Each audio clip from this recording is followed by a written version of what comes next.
Today I'm going to teach you the pronunciation of the O sound and the pronunciation of several words. The sound is, this letter is pronounced like O. O.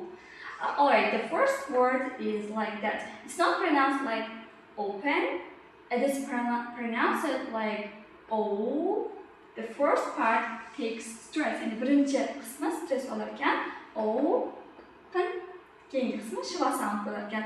Open. Open the door, for example. Open the door. Very good. Keyingi so'zimiz esa juda ko'p ishlatiladigan so'zlardan biri, lekin ko'p mispronounced qilinadi bu ham. Most people.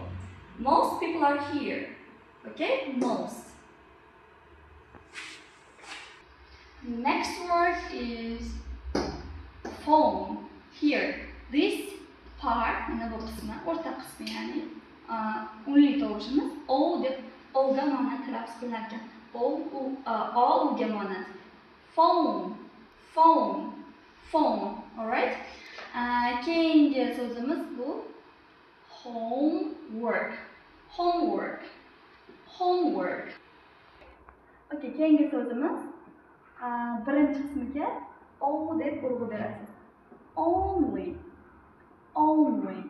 N tovushni ham tiniq aytishingiz kerak. Only you are here. Alright, keyingi so'zimiz whole. Hamma biladi birinchi tovushimiz. Birinchi tovush o'qilmaydi. Keyingi tovushdan va O tovushi O'ga monand o'qilar ekan. Whole world. Okay, keyingi so'zimiz bu ikkala deb tarjima qilinadigan va talaffuzda both. Oxirgi tovush ham S'ga monand talaffuz qilinadi. Both. TH soundimiz S emas.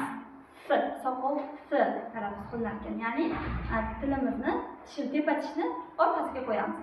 S. Both. Alright? Both children play football. Alright then. Last word is a little bit of tricky and difficult. Noticed.